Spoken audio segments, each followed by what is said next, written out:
আসসালামু আলাইকুম। সবাই কেমন আছেন?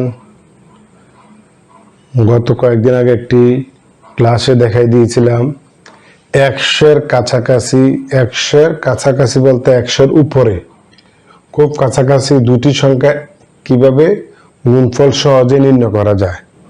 আজকে দেখাচ্ছি 100-এর কাছাকাছি, তবে 100-এর ছোট এই সংখ্যা কিভাবে আমরা সহজে আমরা গুণ করতে পারবো দেখাচ্ছি। এখানে আছে কত? 97, এখানে আছে 91। এই 97 100 চেয়ে 3 কম, 91 100 চেয়ে 9 কম। তাহলে আমরা এই দুইটা এক যাতে মাইনাস চিহ্ন হয়েছে, তাহলে এই দুইটা এর সাথে বিয়োগ করব। তো 97 থেকে যদি আমাদের 9 চলে যায় তাকে হলো 88। সেম 91 থেকে 3 চলে গেলে 88 থাকে। এবার এই দুটো গুণ করেন, প্লাস মাইনাস মাইনাসের প্লাস, 3 নং 27, এটা অ্যান্সার। সেম এটা দেখেন, এটা 100 থেকে কত কম?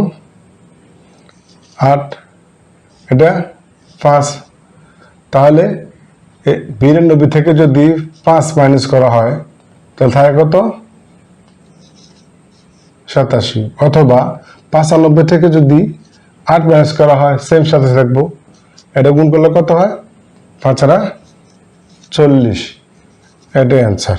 তাহলে এটার উত্তর কত? কমেন্টে অবশ্যই জানাবেন। আমার এই ট্রিক্সটা যদি আপনাদের ভালো লাগে অবশ্যই লাইক দিবেন, কমেন্ট করবেন, শেয়ার দিবেন এবং বেল আইকনে ক্লিক করবেন। আর আমার পাশে থাকার জন্য সবসময়, আমার অঙ্ক যদি ভালো লাগে পাশে থাকার জন্য অবশ্যই সাবস্ক্রাইব করবেন। জি, আসসালামু আলাইকুম।